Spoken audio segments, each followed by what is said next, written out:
À la une de ce 13h, le portrait du nouveau Premier ministre de transition, Maître Apollinaire Kielem de Tambela, nommé le 21 octobre par décret, est un visage bien connu du monde des médias. Il a enseigné à l'université de Ouagadougou et sa foi dans les idéaux sankaristes et son abnégation pour l'innovation sont relevés dans le point que nous avons fait, les détails dans ce journal. Aussi, ce Premier ministre est bien l'homme de la situation selon des acteurs politiques.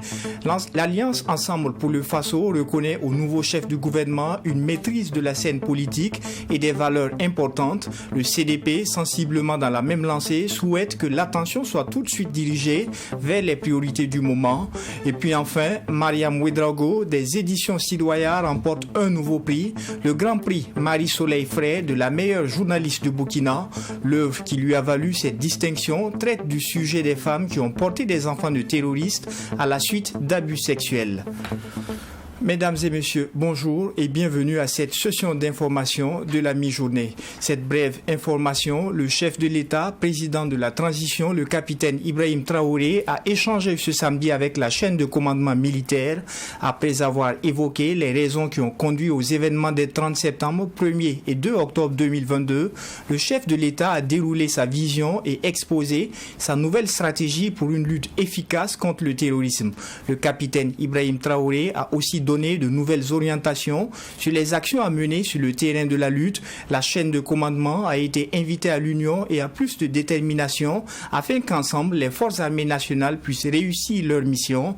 Et pour sa part, la chaîne de commandement a rassuré le président Traoré de son engagement pour la reconquête de l'intégrité du territoire national. Je vous le disais en titre, le nouveau Premier ministre burkinabé, Apollinaire Joachim Kielem de Tambela, est un visage familier dans le paysage médiatique burkinabé. Il a animé et est intervenu dans plusieurs émissions politiques traitant de droits, citoyenneté et gestion des collectivités. Le nouveau chef du gouvernement est adepte des idéaux sankaristes. Il a d'ailleurs écrit une œuvre dans ce sens. Allons à la découverte de celui qui a eu la confiance du capitaine Traoré pour la gestion de la primature dans cet élément.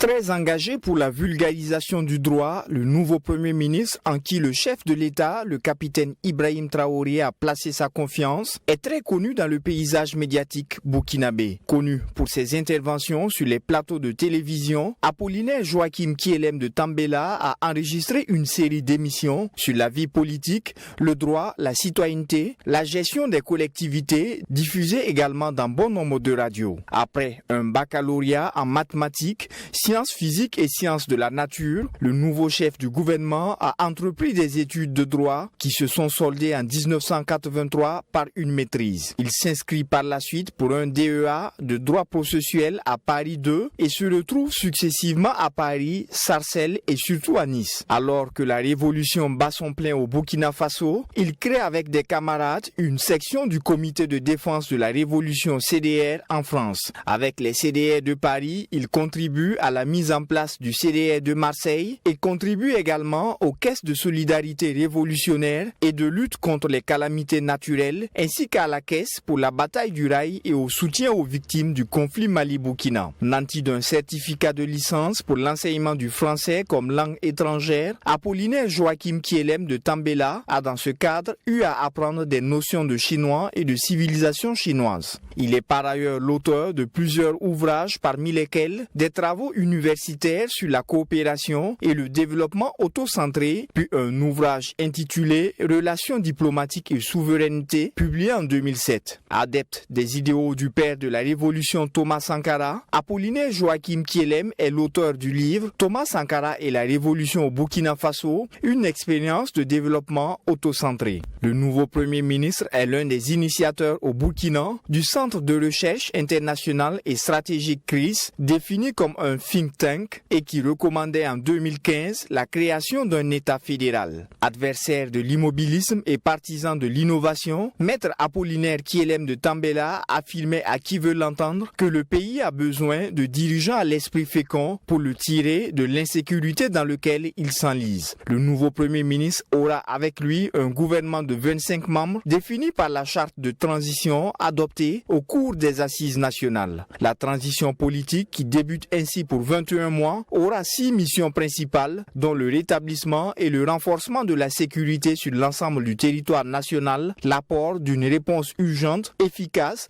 et efficiente à la crise humanitaire, ainsi que la promotion de la bonne gouvernance et la lutte contre la corruption. Et ce choix du Premier ministre traduit un bon casting de la part du chef de l'État. C'est selon l'Alliance Ensemble pour le Faso qui estime que l'homme désigné maîtrise assez la scène politique et possède les valeurs nécessaires pour gérer la situation actuelle du Burkina. Et pour Edi Komboego du CDP, aucun doute à exprimer sur le sujet. L'essentiel pour lui, s'attaquer aux priorités dont la reconquête du territoire. L'ensemble des interventions dans ce reportage signé Abdoul Raimier. Le président de la transition, le capitaine Ibrahim Traoré, a fait un bon casting en nommant Maître Apollinaire Kilem de Tambela comme chef du gouvernement. C'est l'avis de Alexandre Sankara, membre de l'Alliance Ensemble pour le Faso. Pour lui, le Premier ministre incarne des valeurs nécessaires pour faire face à la crise que traverse le pays. Pour qui connaît le nouveau Premier ministre, en tout cas, on ne peut que dire que c'est un bon casting parce qu'il regroupe toutes les valeurs dont on a besoin. Moi, j'ai dit, dans la période actuelle, on n'a pas besoin d'un Premier ministre pour conduire le développement. On a besoin d'un Premier ministre des crises. Et Maître de Tambela, c'est quelqu'un qui réunit les qualités intrinsèques. D'abord, l'intégrité, la probité, les valeurs, en tout cas cardinales, pour conduire donc cette transition-là. En plus, il connaît le milieu politique et social. Il a une très grande culture sur ce pays-là qu'il pourra donc faire bien le travail. Et c'est quelqu'un qui fait consensus aussi. Vous savez qu'il n'est pas, il n'est pas partisan, il n'est pas clivant.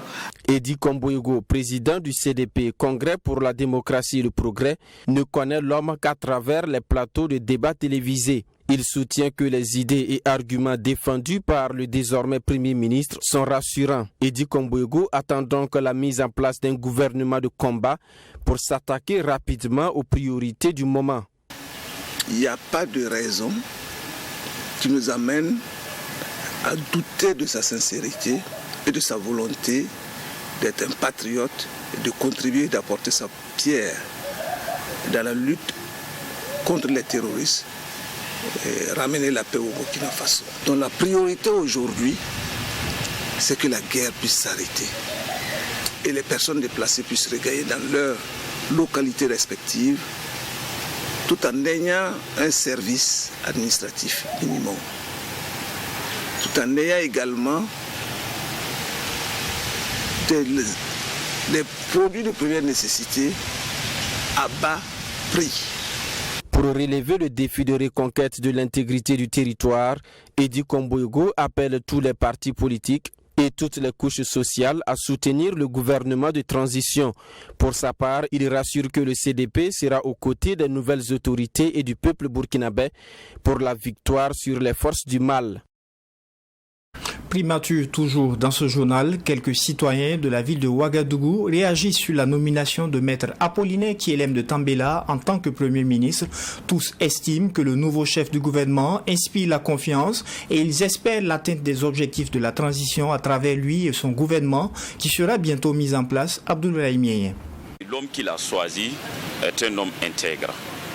Et avec lui, plus rien ne sera comme avant. Voilà. Et nous espérons que les Burkinabés vont accepter, se sacrifier, l'accompagner dans le projet qu'il va mettre en place. Je pense que le chef de l'État, Ibrahim Traoré, a bien vu. Voilà, parce que ce monsieur, c'est vraiment un monsieur qui connaît vraiment les réalités du pays. Ainsi que l'histoire de ce pays. Avec ce monsieur-là, vraiment, je pense qu'il y a espoir. Il faut que les gens fassent le distinguo entre Maître Kilem de Tambela et le Premier ministre. La tâche est certes dure, mais avec le soutien de tous les Burkinabés, je pense qu'il peut relever le défi. C'est avec satisfaction que nous avons appris la nomination de Maître Kilem comme Premier ministre du pays dans le nouveau gouvernement président de la transition, le capitaine Ibrahim Traoré. Bon, surtout ce que nous savons sur lui et ce que nous lisons de lui, bon, nous savons qu'il est révolutionnaire. Avec ce qu'il a dit, s'il peut joindre ses paroles à l'utile, on peut beaucoup espérer de lui. Un avocat, en tout cas, nous avons beaucoup espoir en lui. Vu déjà toutes ces interventions qu'il a fait à la télévision, on a vraiment espoir que nous allons revoir encore notre révolution d'une certaine manière, puisque lui-même il parle d'un développement auto-centré. Il va s'inspirer des idées de Thomas Sankara et nous espérons qu'il est la bienvenue. Et c'était vraiment la personne idéale qu'il fallait trouver. Maintenant, il suffit de joindre vraiment la théorie à la pratique. On attend de lui qu'il applique réellement ce qu'il avait dit sur les différents plateaux de la télévision. Des propos recueillis par Linda Sara Kaboré et toute autre chose. À présent, le syndicat national des professeurs d'école a dénoncé ce samedi des décisions discriminatoires du ministère en charge de la fonction publique. Il s'agit notamment d'une limitation d'âge introduite dans l'organisation du certificat d'aptitude professionnelle d'éducation de la petite enfance et du certificat supérieur d'aptitude pédagogique. Le syndicat en sitting depuis le 11 octobre et cela pour un mois prévoit de monter au créneau si ces revendications ne trouvent pas satisfaction. Des détails avec Linda Sara Kabori. Le syndicat national des professeurs d'école SINAPEC est convaincu que le ministère en charge de la fonction publique dirige à dessein une injustice contre les enseignants. Le secrétaire général Adama Dabilgou et ses camarades prennent pour exemple l'organisation du certificat d'aptitude professionnelle d'éducation de la petite enfance CAPECP et du certificat supérieur d'aptitude pédagogique CESAP. Des examens professionnels déguisés pour ces enseignants car, soutiennent-ils, ont été lancés sous une forme discriminatoire tout en violant la constitution burkinabé et la loi 081 portant statut de la fonction publique d'État. La France est nécessiteuse partie des travailleurs ne pouvaient pas prendre part à ces examens professionnels à cause de la condition d'âge. Pourtant, les instituteurs principaux et les conseillers pédagogiques itinérants, malgré la période moratoire qui leur fut accordée, ont pu prendre part à des concours spéciaux à l'âge de 55 ans et cette année à l'âge de 57 ans. Pour défendre les intérêts moraux et matériels des enseignants, le SINAPEC annonce qu'il avait formulé un recours judiciaire le 2 septembre dernier. En attendant le jugement de l'affaire, ils interpellent les nouvelles autorités et demandent purement et simplement la levée de cette limite d'âge. Dans le ministère de la Santé, nous avons vu cette année même des examens professionnels sans condition d'âge. Paradoxalement, curieusement et cruellement, pour les instituteurs certifiés et les éducateurs de la petite enfance, composés à l'âge de 48 ans, constitue une atteinte grave à la loi et l'on s'interroge. Il s'agit de quelle loi? Et pourquoi cette loi ne s'applique qu'à nous les faibles? Adama Dabilgou a rappelé que plusieurs enseignants ont déjà passé le certificat supérieur d'aptitude pédagogique, mais à l'époque, l'examen était dénommé CAP. Nous avons déjà passé cet examen par une phase écrite, ensuite la phase pratique à une commission qui est venue valider notre certificat, raison pour laquelle on nous appelait des instituteurs certifiés. Et comme les appellations ont changé, on nous appelle maintenant des professeurs. Le fait de nous appeler professeurs, on dit que nous ne sommes plus certifiés. Et on se pose la question, comment un terme peut dévaloriser la valeur d'un certificat? Le SINAPEC invite ses militants à poursuivre le mot d'ordre de sit-in lancé le 11 octobre et ce jusqu'au 11 novembre prochain. Si jusqu'à cette date rien n'est fait, le syndicat compte accélérer le moteur, a déclaré le secrétaire général Adama Dabilgou. Éducation toujours dans ce journal et cette fois-ci avec une rentrée académique à l'Institut privé de santé Sainte-Camille de l'Hélice. La prière a été mise en avant pour réussir l'année. Les responsables de l'Institut qui visent l'excellence se sont dotés de matériel technologique adéquat au profit des étudiants. Ils sont formés en options infirmières et obstétrico-médicaux. La promotion de la présente année académique est la 6e depuis l'ouverture de l'Institut. L'ambiance de cette rentrée à l'Institut privé de santé Sainte-Camille de l'Hélice avec Alexis Wenkouni, Belem Naba. C'est officiel. La rentrée académique à l'Institut privé de santé Sainte-Camille de l'Hélice, un institut qui forme en licence professionnelle option infirmière et option obstétrico-médicaux. Parents d'élèves, le corps professoral et le corps administratif, tous se sont réunis pour cette rentrée académique. Depuis 2018, on a basculé dans le système LMD et donc on est en train donc d'aller donc vers la délivrance donc des diplômes professionnels, les licences, et avec bien sûr l'accord du ministère de la Santé. Aujourd'hui, le monde d'aujourd'hui est très compétitif, donc il faut aller vers l'excellence. Voilà, il ne faut pas être bon, il faut être excellent. Parce que si l'étudiant est satisfait, nous sommes satisfaits. Voilà, et c'est notre objectif. L'Institut privé de santé Sainte-Camille de l'Hélice allie la formation théorique à la pratique. Il dispose d'une bibliothèque fournie en support physique, mais aussi en support électronique adapté à la recherche. Et ce n'est pas tout. Il y a également une salle informatique entièrement équipée en ordinateur et des connexions haut débit qui facilitent les recherches des étudiants. L'éthique médicale, c'est le thème retenu pour cette année. Pour le délégué général des étudiants, toutes les conditions sont réunies pour faciliter l'assimilation des modules dispensés. Je m'engage à bien exercer mon métier et surtout sans chercher un issue de trucs de facilité. En tout cas, je vais aussi prendre l'engagement d'appliquer à la lettre ce que nos professeurs nous ont enseigné. Les parents d'élèves, eux aussi, disent être disposés à accompagner les élèves, l'administration et le corps professoral pour la réussite de cette année académique des élèves dans un contexte marqué par une double crise, celle sécuritaire ainsi que politique.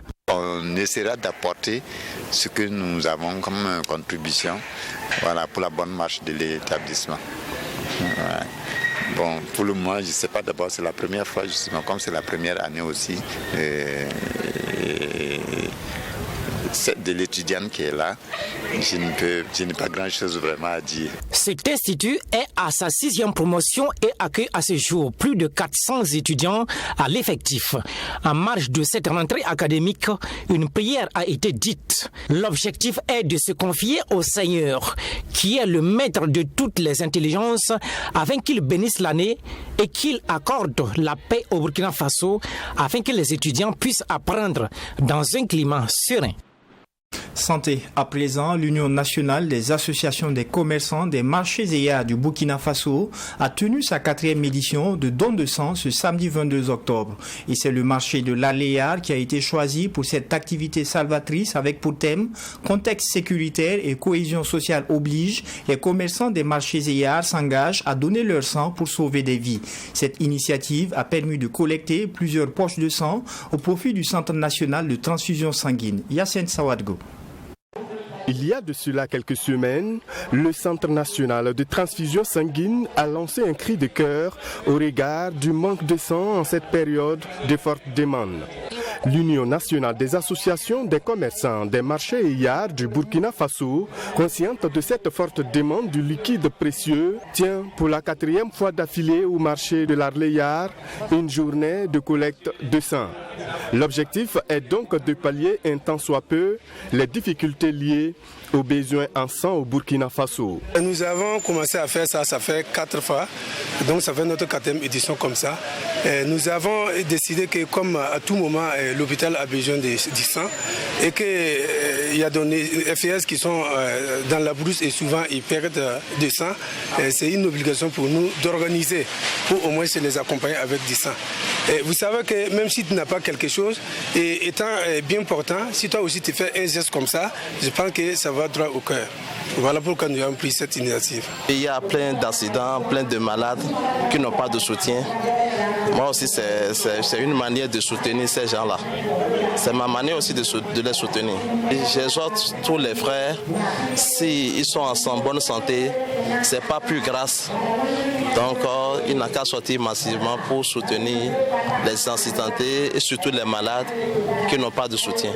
Une activité des commerçants qui a suscité la présence du président de la délégation spéciale de la province du Kadiogo.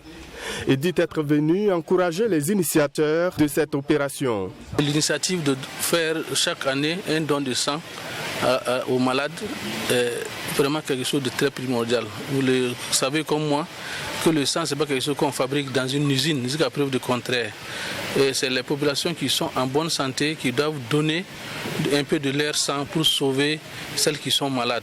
Et je pense que l'Union des commerçants des marchés a vu juste en initiant chaque année cette activité. C'est pourquoi nous sommes vus dans le devoir de venir les soutenir, leur apporter tous nos encouragements et aussi leur prodiguer quelques conseils en termes de cohésion sociale, d'entente. Plusieurs dizaines de poches de sang ont été collectées au cours de cette journée.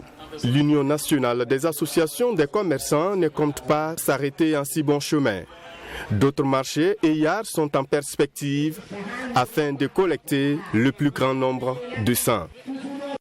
Le Grand Prix Marie-Soleil Frey de la meilleure journaliste du Burkina a été décerné à Mariam Ouedraogo.